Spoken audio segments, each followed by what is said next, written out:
This podcast is sponsored by Memon Global.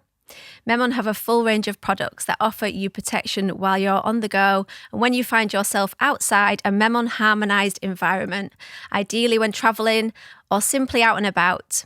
There are a variety of models, colours and designs in the Memonizer Body product line, including the Memonizer Body Classic, Memonizer Body, which are wristbands, and the Memonizer Pendant. They also have a children's range. While each variation has its own unique design or purpose, each has the same ultimate function and effect. The Memonizer Body range helps to support and preserve your vitality and well-being. They help with negative information from electromagnetic field and will have you feeling more relaxed when travelling by being protected. The natural but beneficial frequencies then have a strengthening and supporting effect not only on single cells but also on the whole body. If you want more information on these products, please do click the link below. Hello and welcome to the Love, Peace, Truth, Karma podcast. I'm your host, Leanne Brown, and I have got today the definition of Wonder Woman, the one and only Jessica Cunningham. She is an entrepreneur and a mother of 5. This is the woman you need to go to if you want to change your life. She is the founder of Belief Coding, and if you want to find out what that's all about, stay tuned. If you're in China, you just know it's corrupt. They want it to be like that here. People are pretending to be 12-year-old kids, mate, and they're not. Yeah. They're 40-year-old men. Now we're getting bombarded with all these death numbers, but there's no context there. You'd got one child pregnant, you'd raped many others, and we had evidence to prove that. Do you think evil still exists today as it did back then? And the answer should very simply be yes. Jessica, already laughing. See, this is what you do to me. You're a whirlwind of fun, bubble of fun. But you have got a serious side to you. Of course, Business entrepreneur. No, I don't. Still lies. No. Mum, Thanks. Yeah. Mum of 5. You are my definition of Wonder Woman. And I say it all the time. I literally do not know how you do what you do. You're so inspirational, like running, how many businesses? 23,496, Leanne. Up to date counting. Oh, that's a bit less than what I thought. 3 million.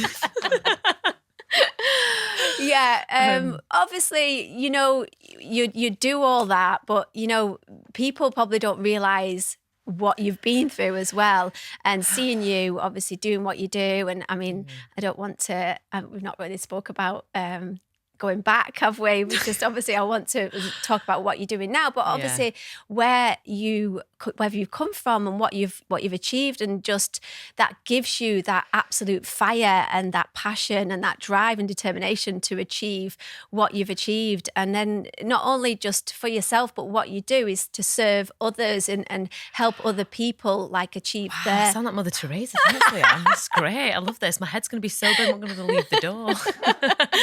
No, to be fair though, I think it's really important. It's so easy to see someone and take them at face value and not to truly understand that we all go through stuff. And you can see someone and think, oh, it's all right for them, they're X, Y, Z. Whereas one thing I've realised through doing the work I do with working with people, working with the belief systems, working with past traumas, pretty much everyone goes through trauma, whether it's big trauma or little trauma, and that definitely shapes who their character is, or them as a character, the persona, the personality, the belief systems. And a lot of people don't realise that. And for a lot of years, I didn't understand why I was the way I was. I always felt like the odd one out, the sore thumb at school, a bit like goofy and a bit like, trying to fit in with all the cool kids. I thought I was a cool kid actually for a short time. I was going to say, bullied. I don't believe that. Yeah. Actually, no, to be fair, I left. No, I don't believe that you were bullied and you were left out. I believe you were the cool kids. No. Do you know what? So I went to 2 schools. I changed schools in year 10. Yeah. And then I pretended that I got expelled from my old school. I was like, oh God, I can't go to this school. Like they're going to, because I was the rough kid at the posh school and then the posh kid at the rougher school. So I was like, man, I need to pretend I've been expelled or something. So I went in there and I was like, yeah, I got expelled. Yeah, really tough beating this girl up. I thought, I'm just making this up now. I'm just going to go with it. And honestly, talk about giving me credibility. And I used to like walk around with, I used to have like the fonts on like the back of my blazer. So when I like whipped it up, it was like the fonts. And then I started trends. It actually said the fonts on the back. Yeah. Stop it. You're laughing, but honestly, it started a trend. Like other people, like, Jess, look at this, and they'd like whip the collars up. You'd have like pink lady. I was like, oh my God, I should be a fashion designer. And you actually went on to do that. My calling. But yeah, I think it's for a lot of years, like it's interesting you say a lot of people don't know where I've come from and what happened. So just before I went on to The Apprentice, at 29 years old, and bearing in mind, up until being 29, I always thought I had a really good upbringing, which I did. My mum and dad, like, and my sister, or my brother, really, really close family. And I just didn't think anything bad had ever happened to me, apart from being a stripper and all of this sort of stuff, and just kind of not really fitting in at school and just always feeling like the odd one out. I just thought that's how you felt growing up. And then 2 weeks before I went into The Apprentice, because I was under so much stress, looking after 3 children under 4, 3 children under 4 or 5, running 2 businesses, and writing this bloody god-awful business plan. I never wrote a business plan in my life. My body just kind of went into breakdown. And then all suppressed memories of childhood sexual abuse started coming like to the forefront of my mind. And the thing is, when you suppress memories, it doesn't seem real when they come back, because you can't understand how you could forget something so big. And then I literally went into a complete and utter breakdown and meltdown, thinking, this sort of stuff doesn't happen to me. How can this happen to me? Am I making this up? This just seems completely unbelievable. Was there something that triggered it? Yeah. So my little girl Poppy, she'd got into bed with me, and as she's given me a hug when I'm half asleep, she's brushed my nipple. And then the day after, I woke up and I just felt really sick, like physically sick, as if something really, really bad had happened, and I didn't know what it was. And then throughout that day, I kept going really dizzy, nearly passing out, and I just knew I had to go and see my mum. I was like, I need to go see my mum. I need to go see my mum. I don't know why, I just need to go and see my mum. And she lived 2 hours away from me. She still does now. Got into the car and had to keep pulling over on the motorway because I just kept feeling like I was going to pass out. And then literally, as soon as I pulled into the drive of my mum's house, I opened the door. I was physically sick, and I was like, oh my God, I've been abused. And that it just all came back. Yeah. Wow. It was... it's just, even now, the crazy thing is, when I think back to that moment, it seems so far removed from who I am right now. And this was only 5 years ago, when 5 years, when I was 29, when it all came back. Wow. It seems like a lifetime ago. And the way I deal with it now is completely different to then. And that's through doing what I do, which is belief coding, which I'll go into shortly. So anyway, all these memories came up, and then I wasn't going to go on to The Apprentice, and it was my mum and my sister that said, look, we've got the girls here, they're completely safe, you have to do this. So then this is my mantra in The Apprentice. I was like, every time something came up, I was like, put it in the box and deal with it later, put it in the box and deal with it later. And wow, that's what I had to do for the full 6 weeks of filming. That's what people do all their lives, really, isn't it? Unconsciously. Yeah. Yeah. Because to feel pain and to experience it and to actually process and work through your shadows, as we call them, it's really painful, and it's scary, because thinking back to that moment, I was like, I don't know if I want to work through this. I don't know if I want to process this, because I like who I am. And, what about if this changes me? And that was a real fear of, what if this changes who I am? Anyway, so did The Apprentice. And then when I came back, I think because I'd put all these suppressed memories back in that box, when I'd stopped filming, there was 3 months before it actually went and aired. And for those 3 months, then when it went onto the TV, I just started building a subconscious emotional wall around myself and around my children. And I was just running away. Like, I kept going to London, prattling around, chasing this like superficial fame. And I was just running away. And I didn't even realise I was running away, because I didn't understand then how our subconscious works, how blocks work. Again, I just thought, I don't want to be here, don't want to be here, don't want to be here. And then when The Apprentice aired, a couple of months, it must have been a few months after everything had finished with The Apprentice, my 3 girls lost their dad to suicide. And that was literally when everything came crashing down. I was like, what the hell have I been doing running away? My children need me. Why have I been running away? And that was the pivotal point of having to process and work through all my stuff for my children. So it was after The Apprentice that happened. So just before I went on to The Apprentice, all the memories came back. Yeah. And then I put them in the box while I did the film. I was like, I can't think about this right now. Yeah. Lord Sugar's there.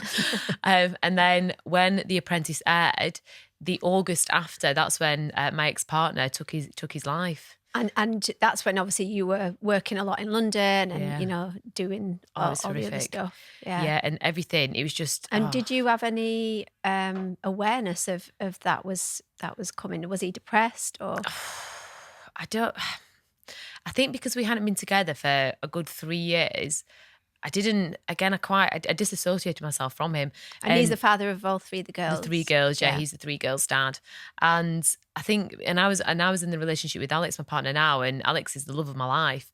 And it was just, everything just happened everything just happened so quick. We didn't, I don't know, I feel like possibly these things are coming, but you don't. But I had the weirdest thing on the night it happened. And, we talk openly about spirituality and about the craziness, and I'm a psychic medium. Yeah. Spirit channel through me all the time. I want to get to that. Yeah, how that came about. But yeah, go on. Do you know what I think it is? I think a lot of people you'll find who have mediumship are people who've been through trauma. Yeah. And the night it happened, it was a Thursday night, and the girls were supposed to be going to his house on the Friday. And on the Thursday night, Alex's mum and my mum live around the corner from each other. So the girls were at my mum's house, and then Alex and myself had been out for tea. And on the way back from tea, I was like, let's just go and see the girls and say night to them. He's like, no, don't be daft. But something was telling me to go and see the girls and say goodnight to them. And I don't know what it is now. I believe it's my angels and my guides. And I ignored it. Alex was like, don't be daft, you're going to be back in an hour. And I was like, yeah, right. I am going to be an hour. And when you've only been going out with someone a few months, and you're like, yeah, maybe I'm being a bit daft here. And now looking back, I think if I would have gone there, would we have texted their dad and be like, oh, the girls are excited to see you tomorrow? And all this stuff runs through my mind, because knowing how spirit works and how intuition, how your guides worked, I was being divinely guided to go home, and I ignored it. Yeah, but you can't beat yourself up about that. That's no. Also, you could say Alex was there because he was, you might not have meant to go home. Yeah. Do you know what? I like this, Leanne. You've done a bit of CBT on me. Flipped it. Thanks. Yeah. Obviously everything happens for a reason, and whatever he said, he might be the divine intervention to stop, because potentially, you don't know what might have happened if you'd have gone home and rang him, or, Yeah, and you are right there. The girls might have heard him being distressed, or they might have, you don't. Yeah, you don't I've know. never, do you know what? I've never ever seen it like that. I've never looked at it that way. Yeah. Wow. You're good at this. Yeah. yeah. But it is, and I think this is the thing, like 4 years ago, I very much... It's such a short space of time. You have done so much, like within that. I mean, obviously leading up to that, but just since I've known you, what year was it that we met? So I was pregnant with Digby, and it was when we went to the car thing, wasn't it? Yeah, with Alyssa. Yeah, so that would be 4 years ago. Wow. Yeah. But it's just crazy. And I think even talking about my ex-partner now, I find easy to do. And I think that's because I know that we don't actually die. It's literally just our physical body that die. And I know that through channeling spirit, through spirit going through, Alistair's come through. I'm like, yo, man, you only come through to do with the kids. This is not Matt and Alex. No. Like, you need to go. How did you get into the spiritual aspect of your, like opening up to your speaking to your guides and your spirit guides? And so I've always been spiritual, and I've always sensed something else there. But do you know when you hear people, or when I used to hear people talk about chakras and talk about spirit guides and spirit animals, I was like, yeah, totally, I've got those too, whatever. And I used to think they were quite whimsical things that just cool spiritual people said. Yeah. So I just kind of jumped onto that trend. And then it was actually... When was that though? This all through my life, like so from being 18. Can you think of a specific memory of being a child when you thought, oh, I'm a bit different, or I'm like if you've seen a ghost or something like that? I once saw a ghost, but it terrified me, in my Auntie Diane's loft at a haunted house. And the thing is with spirit, and also I've had sleep paralysis, which is actually dark energy and dark spirits that come to you.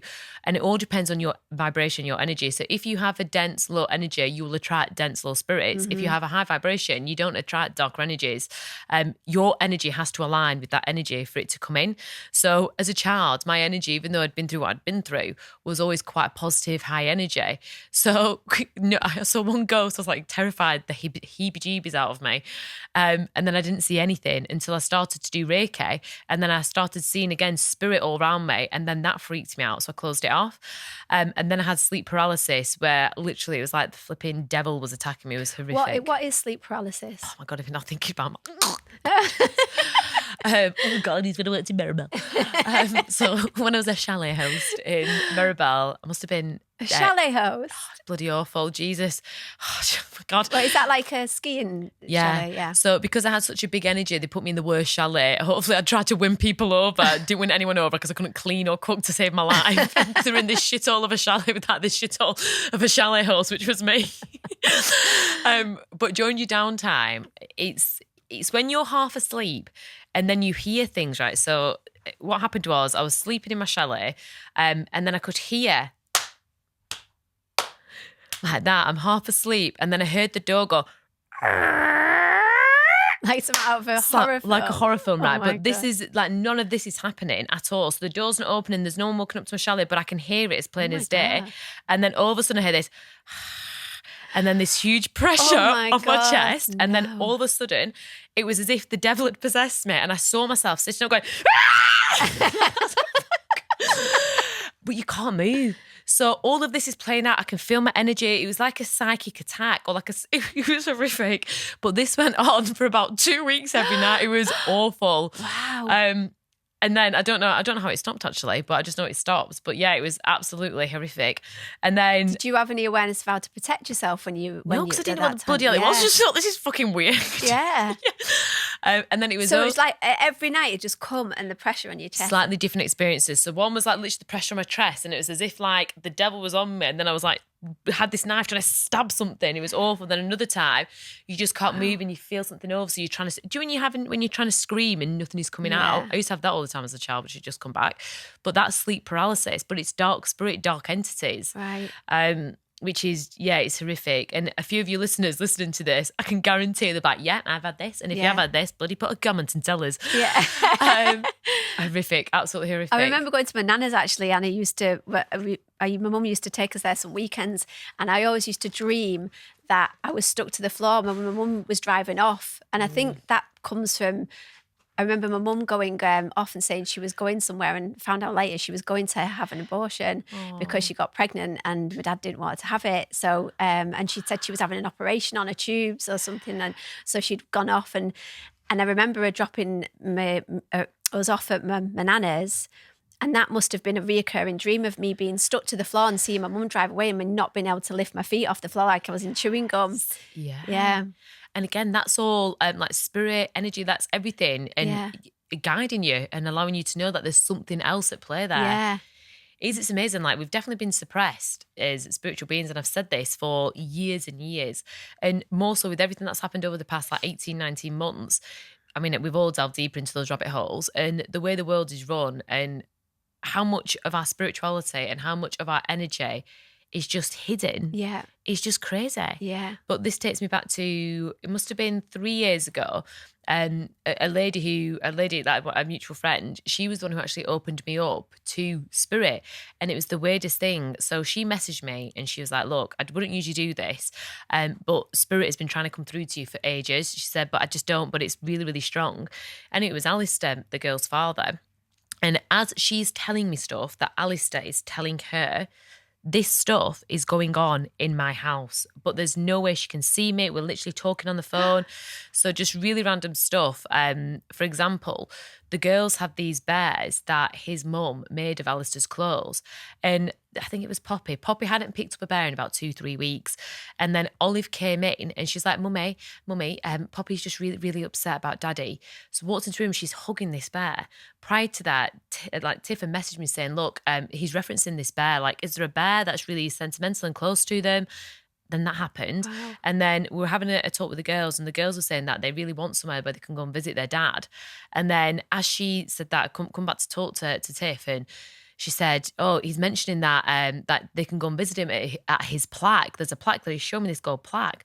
But obviously he doesn't have one. But that conversation had just gone on as in like, oh no, he wants the plaque. And then she opened me up to spirit and to see if I had mediumship, and I do.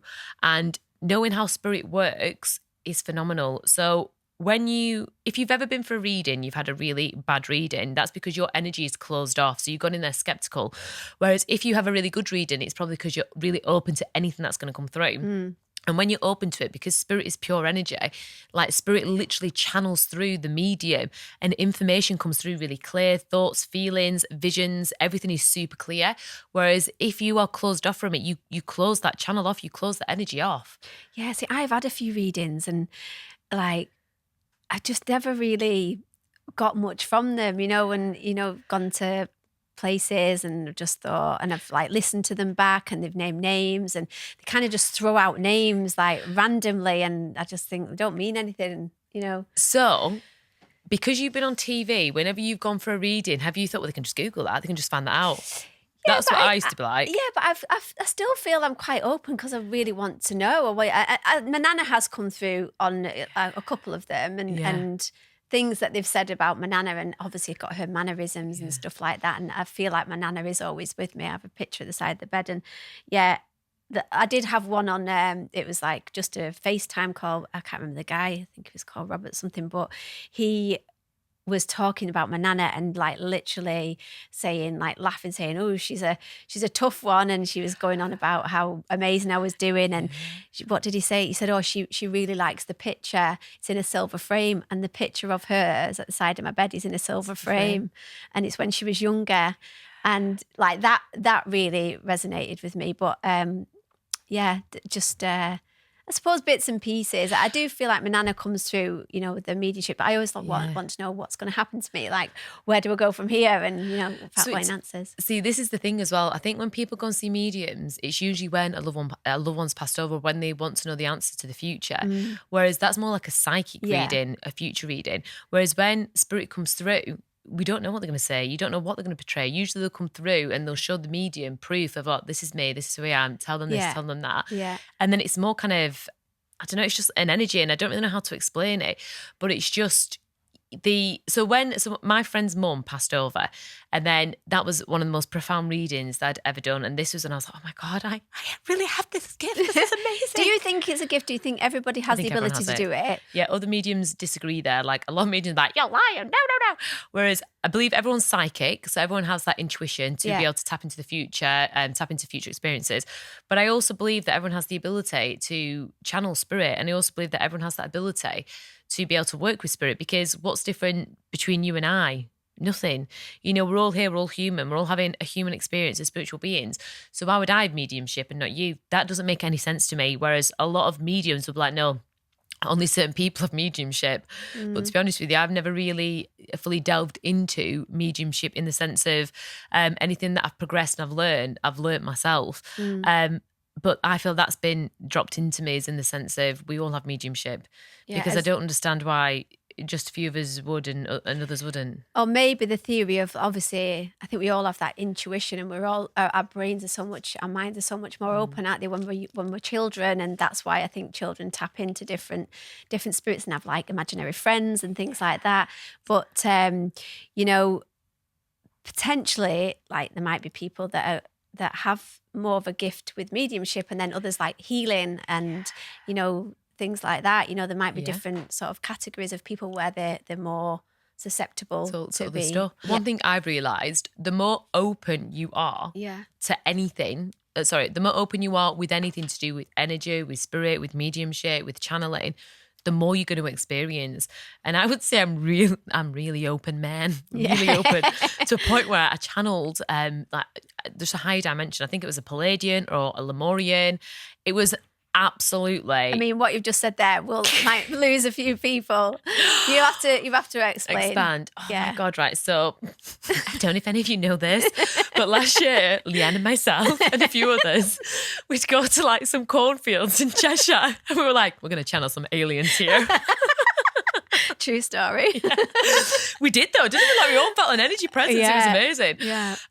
Anyway, so probably a couple of weeks after that, I was getting Reiki healing done with Christine. I was doing my Reiki Masters with her.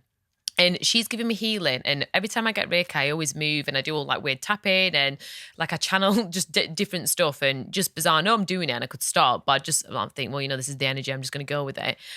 And then all of a sudden she's giving me this healing and my hands fling up. Oopsie, sorry. My hands fling up. And I'm like, oh, bloody hell, Christy. I feel like you're giving me healing and it's going back to you. She's like, no. I went, what? She went, we're sending a signal. I was like, oh, this is exciting. Anyway, right. I was like, signal, wedding. All right. And honestly, right, Leanne, within about 2 minutes, this entity dropped into my body. And so when spirit comes through, when I say channel, it's the information that channels, but it feels very much like an exterior energy. This energy jumped into my body, right? It was pure love. It was this really high vibrational being, not an energy that I've ever experienced. And then all of a sudden, I started going, whoa, you know why I'm here. And I was like, oh, I swear to God, ask Christy. Me and Christy like, what is going on? This is crazy. And I was like, oh, you know, I'm here because you want me to go. And like, I knew I was a light doing language, it. is it called? Yeah, no, it wasn't a light language. It was like this being just jumped into my body. And at first I was like, oh, this is amazing. And then I started really freaking out, thinking, fucking hell, I've been possessed. Oh my God, I've been possessed. Fuck. And I was like, just Straight go with jacket it. for Jess, please. It felt mental, right? What time have you got to go back? Soon. They don't know I've escaped. It's just mental, right? And then that lasted about 2 minutes. And then the day after, I was like, right, I'm going to see if I can like channel this healing or something again. And it happened again, right? And with everything that's been going on with just the complete SHIT show over the past 19 months, I was like, right, okay, I could be making this up. This is quite possible. I'm absolutely making this up, but I'm just going to go with it. So in my mind, I'm asking this being, this entity, I was like, is everything going to be okay with what's going on? And it was like, oh, your summers are so funny. And it was like, everything is okay. And it was pure love and reassurance. I was like, okay, thank God it's happening. And then I asked it a few other questions, and it was just, for me anyway, I mean, I could have been making up. I've never experienced like that before. It's bloody mental. But it was just real confirmation that everything is going to be okay. And then since that point, I've had really weird experiences, from visiting the Akashic Records to seeing like the birth of my grandchildren in the Akashic Records. Elaborate on Akashic Records, yeah. So the Akashic Records is, well, the Akashic plane, I think it's the 4th plane, because there's 7 planes of existence, and each is like different energetic planes. And the Akashic Records are on the 4th plane, and that's where all the information that has been, will be, and ever will be are stored in these Akashic Records. And if you can it's like imagine, our past lives. Yeah, past lives, present life, future lives. And if you can imagine, it's like a library of you, of everything you've ever said, everything you will say, and you can visit certain records. So a record is essentially a part of your life, or an era of your life. So it must have been just before the pandemic hit, I could sense something really bad was going to happen. And I thought that was to do with my children. And I was like, oh, this just feels really just unsettled. So I went into the Akashic Records, and it took me to being like 80 odd year old with all my family around, like all the grandkids. And then it took me back to being like in my 60s with my mum and dad, like still alive, talking to them. Then it took me to one of my children's children being born. I don't know which child though, but it was real confirmation that everything's going to be all right. Yeah. And then probably about 6 weeks ago, I did a sound bath, and this is the first time to do with everything that's been going on. I sensed a really dark energy again, and it showed me as if I was a passenger looking in on all this dark energy and all this chaos around me happening. I think we spoke about this on WhatsApp, haven't we? And it was as if I was walking through this just dark energy of just awful stuff happening. And then we come out the other end, and it showed me like my future house, but it was all calm. But for me, that was confirmation of there's going to be really heavy stuff that's happening, but then the calm is there and everything's going to be okay. Yeah, definitely. I realise I've told you 25 different stories there, haven't I? No, well, I sent you that recording that a friend of mine sent, the QHAT therapy, isn't it? The Delors. I want to learn how to do that now. I've been looking into it. Delors Canon, is that your next thing? God, when do you ever stop? But yeah, they reckon that this is what's going to happen. The chaos and the craziness and the anger is going to get worse, and then the light will come eventually, but we have to hold on tight and keep on going through it. I do feel that as well. And I think, again, when you look at our society as a whole, if you're spiritual, or if you talk about vibrations, if you talk about chakras, spirit guides, you're portrayed as crazy and mental. Whereas I study a lot of people because I've done NLP, which is essentially modelling people. I look at successful people. And a lot of really, really hugely What does successful NLP people. stand for again? Neuro-linguistic programming. Yeah. So it's literally where you can change like parts of your thought processes, or you can like anchor certain thoughts and feelings in. But also part of NLP is modeling people. So looking at somebody who you aspire to be like, so a lot of successful people you would look at. And if you model their behavior, then their lifestyle in essence has to manifest as yours because you're doing the same things that they did. So when I started to model really successful people, they use shamans, they use astrologers, they use numerology, they do like they balance the chakras, they do all of this spiritual energetic work. Why? Yeah. You know, these are super, super successful, multi-millionaire, billionaire people. There has to be something in it. Yeah. Otherwise, why would they do it? And then this led me down another rabbit hole of when you look back to the 50s, the CIA used to hire mediums to do something called remote viewing, which essentially, and I'll tell you a little bit about that soon, Leanne. I bet your viewers come like, this girl is a bloody Pinocchio. What's she going on about? Jesus, get her off. But the CIA used to have psychic mediums who used to spy on Russia during the collusion. I heard that, yeah. Yeah. But again, this program ran, what's remote viewing is, it's where literally you astral travel out of your body and then your energy can go anywhere in the world and view different places. So they had mediums who would astral travel to spy on Russia. This program went on for 25 years. Now, I believe it's possibly still going on because if it goes on for 25 years, they've had funding for 25 years, why would it automatically stop? Exactly. But then if you look back to sort of like the early 80s, we had things like Mystic Meg, we had Russell Grant, we had, who was the other really popular American medium, really flamboyant, amazing dress sense. Do you know who I mean? I can't think what he's called. There's a documentary about him. Really flamboyant. But towards the early 80s, going into like the late 80s, early 90s, that all started getting squashed. Yeah. And again, astrology, numerology, like psychics started being all like crazy and woo-woo. And then like the infiltration of Hollywood started happening. If you were spiritual, you were completely crazy. And that's when the suppression really started hitting home heavy. Well, that's Why? with the spirituality, but it started way before that, didn't it? With regards to the medicine and the holistic medicine was all like all the Rockefellers branded it as, oh, you're a quack, and this is actually medicine. It's all pharmaceutical, and that's obviously it was when they took over the pharmaceutical companies. Yeah. 1911, wasn't it? Yeah, the early 1900s. Yeah. Yes, and this nothing as well. So this is totally gross. But I'm going to go there. I feel like with Eliane, I feel like we can overshare. Of course. But urine therapy used to be really popular. And what urine therapy is where you drink your own wee. Yeah. Did But you it's- do this? Yes, I did. Yes. I'm not ashamed to say that. It felt great. I don't do it now, You though. pisshead. Yeah, literally. But honestly, right, I think I now will have lost some of your viewers. But this is the thing, right? I'm all about experimenting and trying thoughts. Jesus Christ, the amount of drugs I took in Ibiza through my early 20s, drinking me on urine once. You know, Alyssa's done it. I'm just going to put that out there. She's completely... At least it was cleaner. But again, like up until the 1900s, when the Rockefellers took over the pharmaceutical companies, urine therapy was a normal therapy. And like urine therapy has been known to cure AIDS. It's been known to cure cancer because it's the elixir of life. It's the water of life. And if you think of it, if you strip everything back and you look at humanity, you look at Mother Earth, you look at Gaia, we have everything here that we need to Of course. heal. I Breast agree. milk Yeah. heals your baby, it feeds your baby. Yeah. So why would we not have our own medicine within our own bodies to heal it? Yeah. If you get stung, you eat on your leg. If you have an infection, urine helps to clear that infection. Wow. But a lot of people don't know it because, again, and a lot of people be thinking, oh, that's why you eat out, because you eat out because you've got to get rid of it. That's actually rubbish. So our bladder gets filled up to keep us hydrated, and then when our bladder becomes full, then we get rid of the excess. Whereas everything we're not supposed to have gets filtered out through our kidneys, and we excrete it out. That's when we crap it out. Yeah, we don't want to be eating that. No, I mean, I have tried that. I'm joking. I have not tried that. Just to clarify, I have not tried that.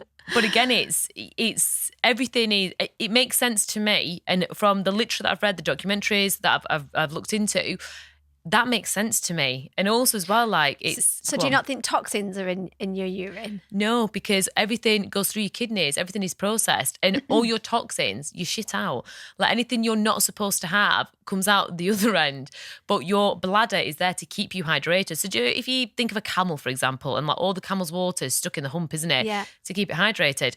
It's the same with your bladder, but then when you drink too much and your bladder becomes full, you get rid of the excess, but not the whole thing.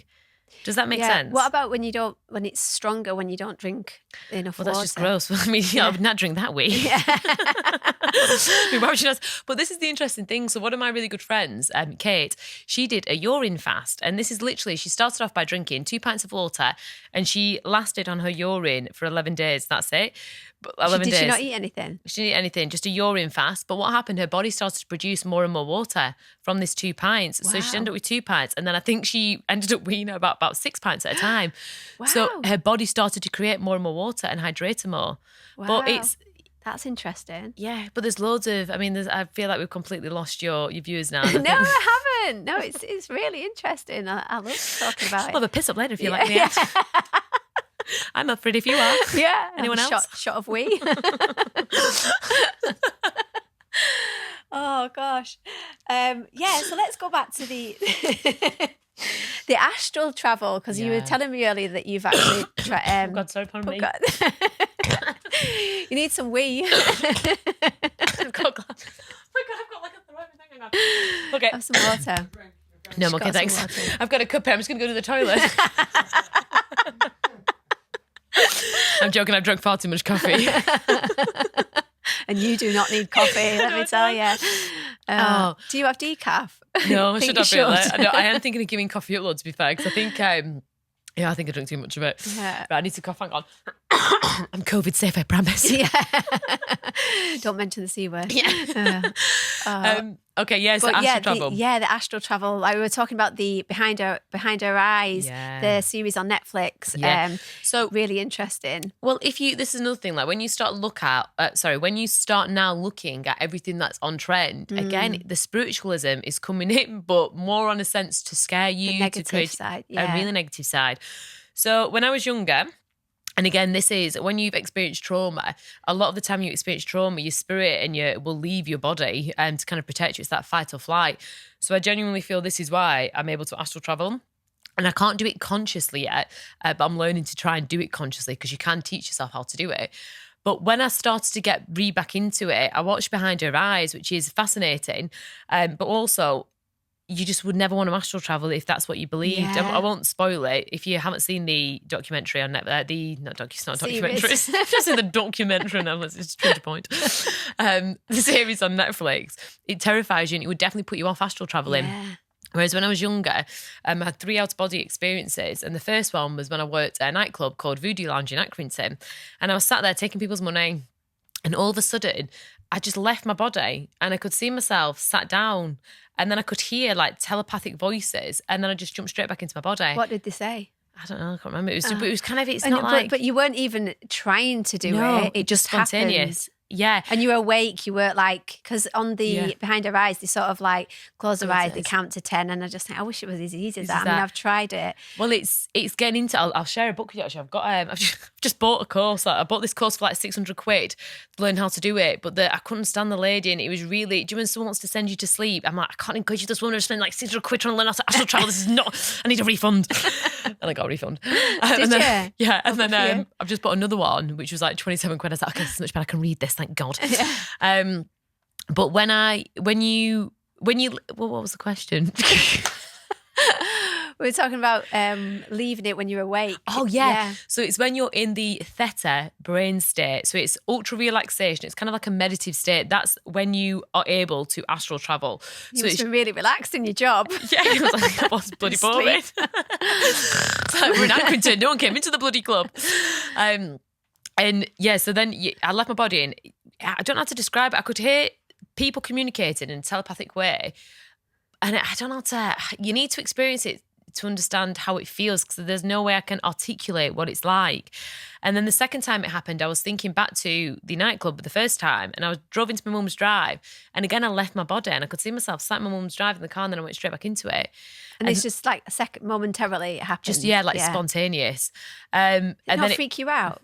no, because it was just like, it felt normal. Yeah. But then I suppose it is a normal thing Yeah, as yeah. a human to spit, and it's the suppression, and it's Yeah. like chemicals and toxins and everything that's in our environment that stops us that being easy to do. And then it happened a couple more times when I was younger. And then recently I've tried to get back into it. So This is after I've done this course. If you actively want to be able to astral travel, you're telling your subconscious and your spirit, okay, I want to do this, I'm ready for this.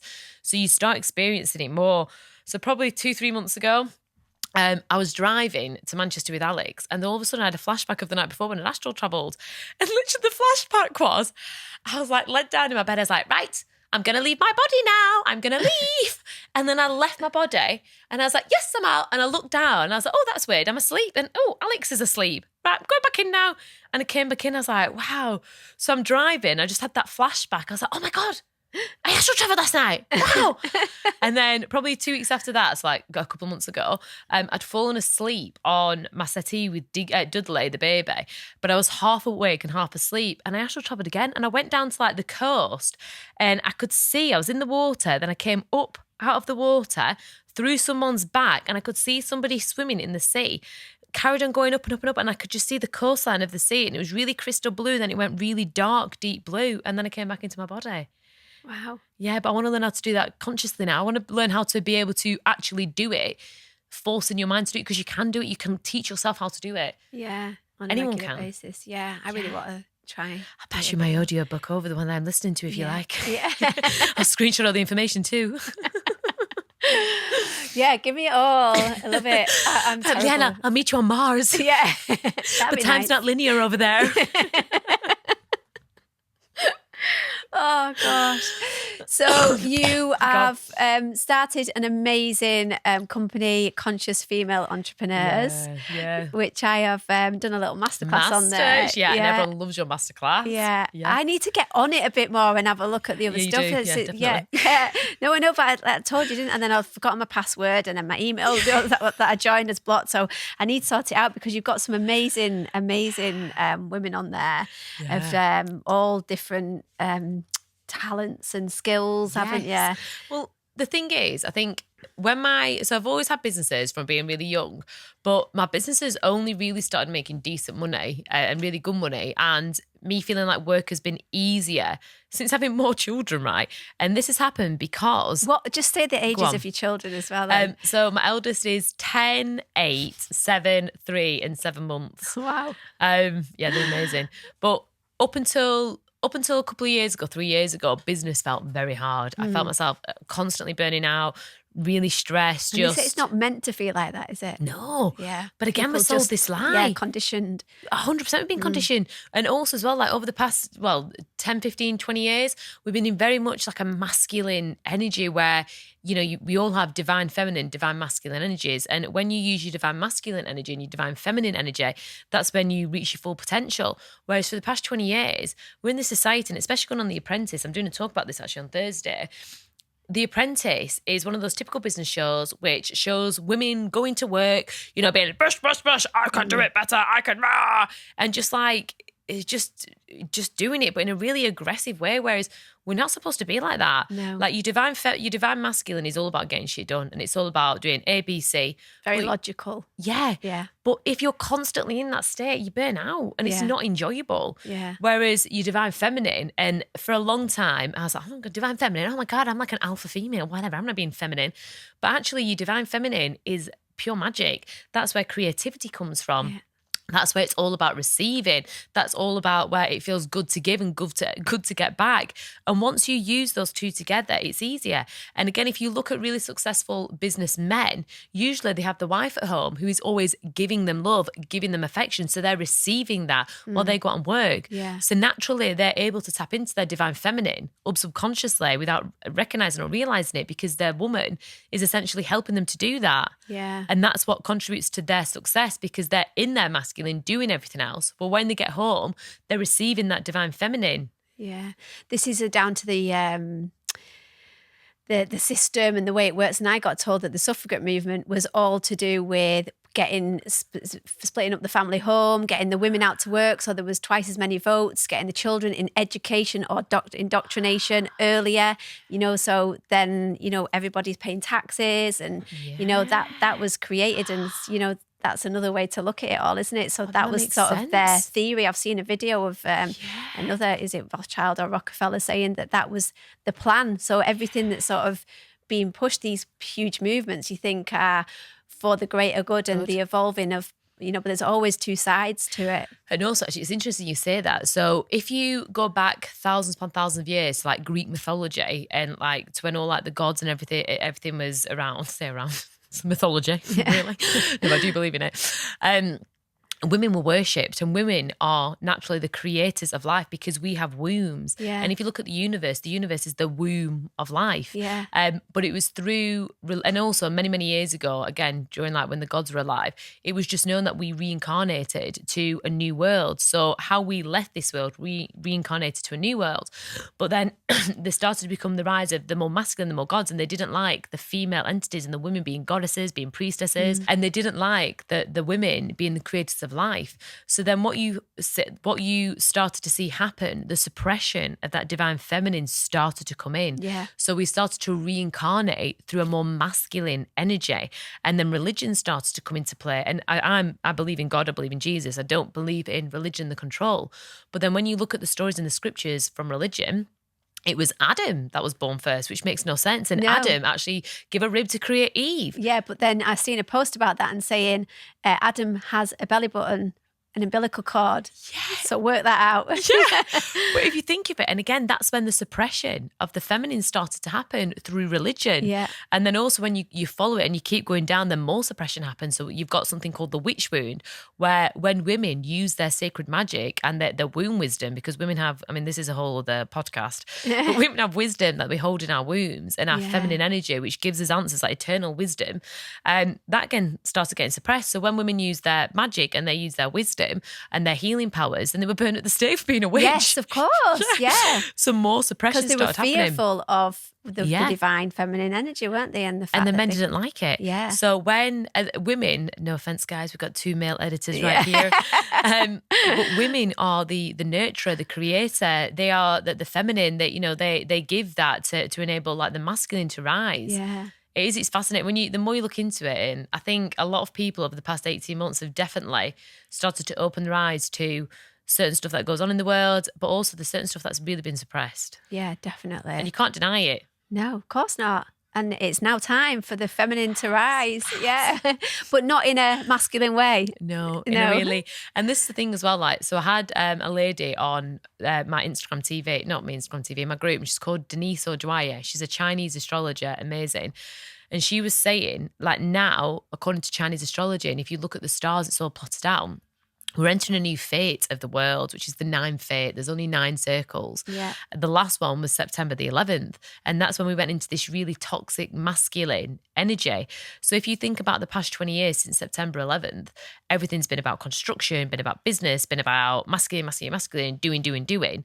Whereas now, over the past year, 18 months, well, actually over the past sort of 5 years, you've seen like more female spiritual leaders starting to come through. And what will happen by the year 2024, we're going to have another couple of years like this SHIT show, Yeah. but then we're going to enter the divine feminine where spiritual business owners will lead the way. So if you have a business now, or you're thinking of starting one, if you can entwine the spirituality elements into it and like the colours, like your purples, your pinks, your business will always do far better because you're playing on the side of the stars. Right. Okay, that's fascinating. And the money mindset, course that you do is also fascinating. And going back to why we have the belief system about money. Money, in a sense, is just Energy. It's energy, isn't it? Yeah, and it doesn't really exist. It's just an energy, that you can attract, and how you explain that on your money mindset is go on, tell us about that. Yeah. So you want to make my money, hey? Do you know, this is the thing with everything to do with belief systems. Your belief systems are there to push you forward or keep you small. Again, due to the system, a lot of people's belief systems are, I can't do this, I can't do that, money's hard to make, money's this, money's that, money's the root of all evil. Again, they're all belief systems that have been given to you by society. And Whereas your parents. your parents, which have been put to their society. Yeah. And if you think back to our parents' generation, well, their mum and dad would have been in the war. Yeah. So they were used to being rationed. So when our parents were born, because their parents had been through the war, through rations and everything like that, they've lived in a time where scrimping and saving was the norm. So that behaviour, that trauma has been passed on to our parents, which has been passed on to us. And when I first heard of a money block, I used to, again, think it was this whimsical thing and why on earth would anyone stop money from coming into their life? But when you really break it down, what a money block is, it's when you have experienced lack, that energy, or you've been traumatised to do with something around being able to afford something or whatever it is, and it creates a subconscious block which stops you from taking action or stops you from doing the things that actually make you more money. So an example I always give my clients is when I was 6 years old, I wanted a magazine from the Spar shop. And I was like, oh, Mum, please, can this magazine, please? Do like a 6-year-old would do. She's like, no, Jessica, no. And then as soon as we get outside, she's like, don't you ever ask me for a bloody magazine again. You embarrass me. And like, little Jessica was I remember like... my mum doing stuff like that to me. Yeah. You know. But then traumatised you. Completely. Yeah. And in that moment, I made a belief of, it's not safe to ask for what I want. Oh. So that fell through to, if I wanted to get a high paid client, I wouldn't ask for the money that the service was worth, not in the stripping days, by the way. But like marketing clients, I wouldn't ask for, I think I'd have a return of 150 quid a month, which is nothing. I'd be working for less than 3 quid an hour because I didn't want to ask for more. Yeah. In relationships, I found it difficult to ask for what I wanted in a relationship. All to do with this. All different strands of your life, doesn't it? Yeah, because it's not safe to ask for it. And another time, when we were growing up, we used to have bailiffs knocking at our door. So I was watching TV and there's this knock on the door. And my mum's like, quick, hide behind settee. Get on grand piano. I don't know why we had grand piano on my skin. But we did, ironically. So then we're all hiding. The TV's on and this bailiff's going, I can hear you. I can hear you in there. Oh my But in that God. moment, I'd created a belief of, when you have money, it's not safe. Someone always takes it away from you. So every time I'd have money growing up, I'd spend it. And I'd be like, where's my money? All right. Yeah. Get money in, money out. Yeah. But it is important not to sort of hold on to it as well, isn't it? And have that belief that it flows through. Did I send you that little part? I know you used to sing, you sing one, don't you? I love money, money loves me. Go on, money flows. I love money, and money loves me. Money comes easy and so freely. I love money. It's raining down on me. Honestly, replay that, thank you. Replay it, I can guarantee you'll have money flowing to you. I've got another one. Ching, ching, ching goes the money tree. Every time it chings, money flows to me. Money flows in so abundantly. I feel you need to sing it, Leanne. You can't say it, you've got to rap it or sing it. It's a poem. Is it? Yeah, I can't sing Definitely anyway. recite it then. Money flows in so abundantly. I've forgotten it now. Money in, from the top left, right, and up under me. Money in, money out. Oh, I can't remember it. Anyways, The first half was good. Yeah. I will post it underneath so you can have a look at it. And they say it 3 times every morning, every night. I'm going to try that. I might try 10. Yeah. Trying to hit a big If you can get financial it month. right. Yeah. Yeah. So going to the the EFT. So basically, go on, what are you going to say? I was going to say, like, obviously with the money, Yes. money blocks. Do you use the EFT with that? So no, not anymore. Well, I've created my own method now called belief coding. And what belief coding is, because I've trained in so many different modalities, so EFT, mainstream printing, NLP, CPT, Reiki, emotion code, Psych K, I've done all these different modalities. And one thing I've realised is through working with like hundreds of women, like working with their limiting beliefs, a lot of women have the same issues. And I've created a method which I use with my ladies, and actually with men as well. It does work with men, but I just tend to work more so with ladies. Using belief coding, it eliminates any limiting belief within the space of about 15 minutes, 20 minutes. It's absolutely transformational. And this is using all the different modalities, but there's a specific routine which I use, and it gets to the root of the limitation. It removes the emotional charge out of the experience that created that limitation. And then we imprint a new positive belief in that moment, which starts to manifest in their life. Yeah. It's absolutely fascinating. One of my clients, Cheryl, she's a deaf lady. She's unbelievable. She never, ever, ever went live on Instagram. The thought of doing a podcast, going live on a Zoom used to terrify her because she was worried about what people would think. She was worried how she sounded. She's now launching the world's first fully deaf podcast. Wow. That's amazing. Wow. Isn't that amazing? Yeah. Right. And then another one of my clients, she had the fear of speaking in a group of women. She just couldn't speak in a group of women, bless her. when we looked at the root cause, it took her back to being one in the cot when her mum and dad left her to cry it out. And there was all these emotional connections around that. When we cleared that belief, we imprinted a new belief of her doing public speaking in a room full of women. By the end of the session, she was like, bye ladies, see you later, telling her life story to everyone. Wow. It is phenomenal. Another lady as well, she had something wrong with her iron levels, and we worked through the trauma. It took us back to quite a personal experience, but then her adrenal glands that night started to drain, and 3 weeks after she's got more energy. It's fascinating how belief coding works. Amazing. It works on an emotional, mental and physical level. Yeah, that just shows you it is. It's so energetic as well, the manifestations that we hold subconsciously, isn't it? And you did a bit of work with me, didn't you? And that was before I obviously started the The podcast. whole of China as well, wasn't it? Yeah, and also, I remember, well, we did the EFT, which took me back to a memory with my dad, if you remember. I do, yeah. And it was fear of rejection, and that yeah. stopped me, obviously. Like, It was quite a big session, wasn't yeah, it? Yeah. Yeah. And then we did another one where it was about speaking on Instagram. That was more like the belief one. That was belief But, yeah. coding, yeah. And you were doing the thing where you hold your arm out Yeah. and you say, do you believe it? And then, making that's fascinating in itself, like subconsciously how you can stand there, and if your arm stays up when you Yeah. push it down, it means that you believe what you're saying. But if it wobbles, and So what happens when we experience pleasure or truth, we're naturally stronger. So when you ask, and also we're drawn to pleasure and we usually repel pain.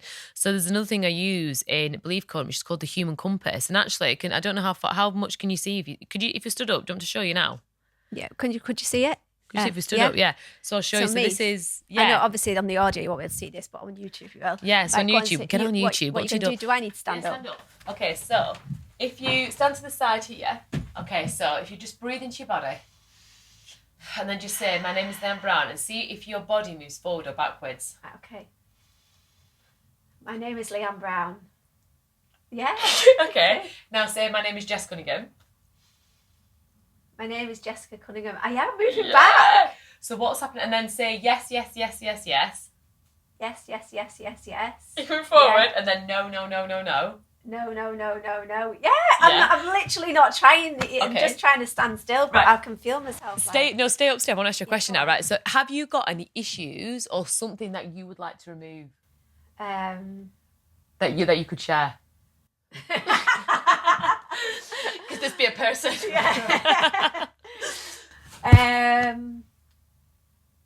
Yeah, it's just that it's confidence. Still. Okay, And then, I know so- people look and think, oh, well, you're really confident, and I have come a long way. Yeah. But there is still certain things, like I've written a self-love workshop, and Yeah. I'm thinking in my head, like, what if no one turns up? What if, like, Yeah. it's not as this? What if I can't do it?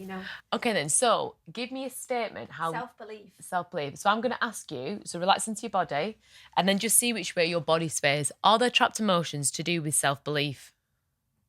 Yeah, I'm going back. Are you going back? Yeah. So that's no. So there's an underlying thing. So how would you say it so your body knows, so you could find out? Okay.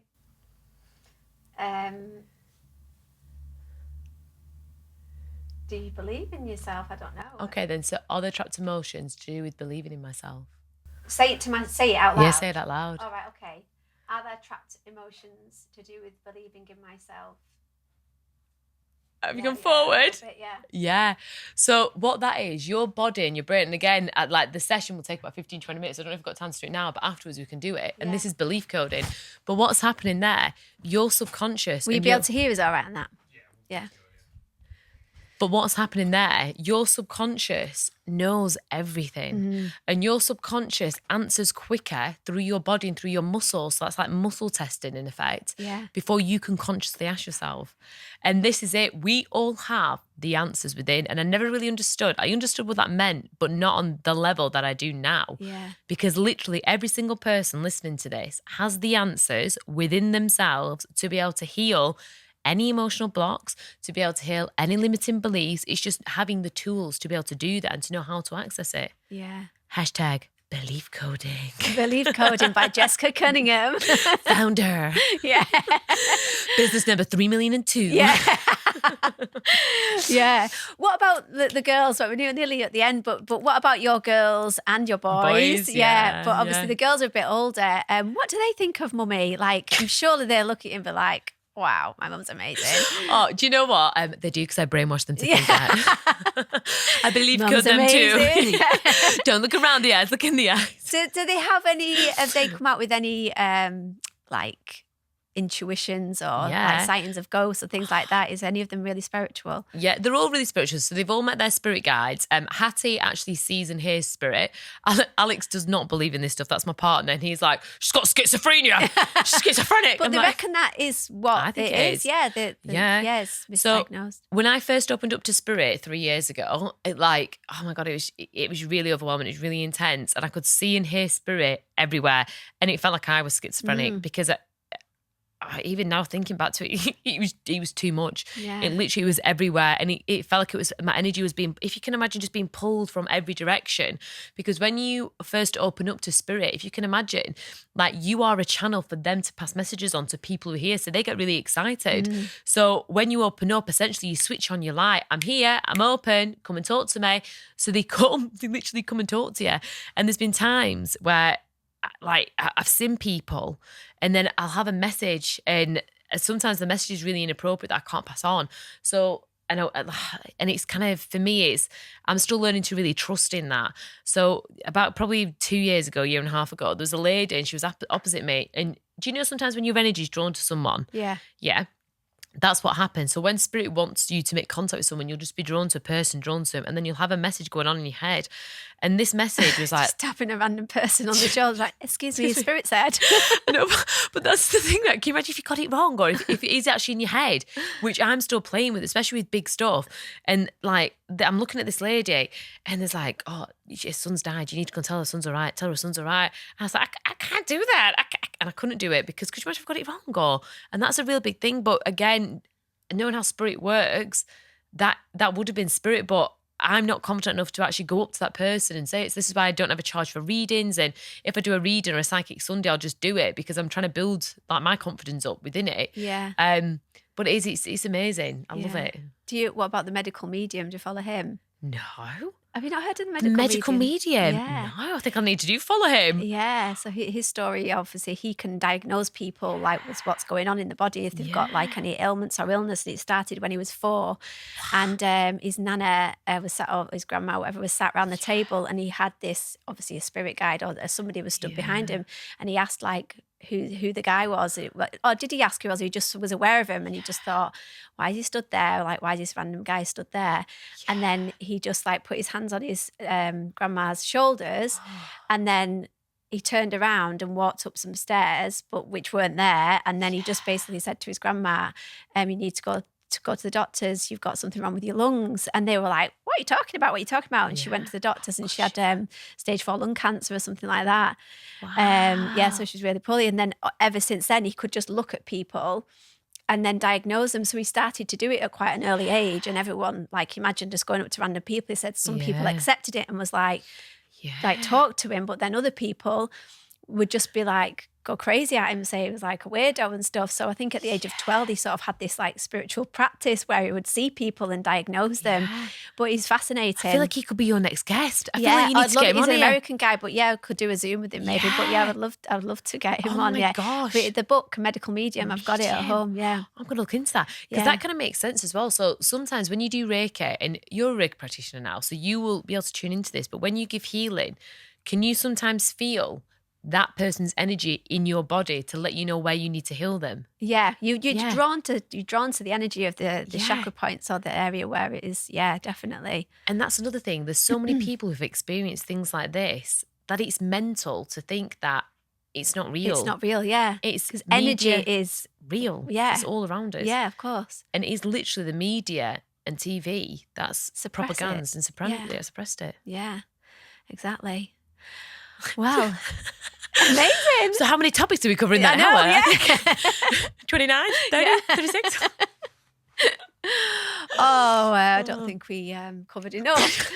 I could talk to you for hours, you know that. I know, snap, vice versa. But I feel like we need to do a podcast where someone is interviewing you, Leanne, because you have a fascinating life and you have had, and not everyone, like I bet when people are sat here, you're so used to uncovering other people's lives, but you've had such an interesting life, and I think your viewers would absolutely love to hear about everything you've been through and that you're going through and your transformation. yeah, I'm Put a still comment below working if through so. it. What did you say? Put a comment below if so. Yeah. Hashtag Well, interview Leanne. Yeah, hashtag your podcast. Hashtag we'll get it done. Yeah. Gosh, yeah. So I think that's it. I don't Oh, think thank we you. could cover another 50 topics, I'm sure. But and you'll have to have you back on. Yes, have I'd an love update. to. I'd Yeah. absolutely love to. Yeah, definitely. So thank you so Thank much you very much. for coming.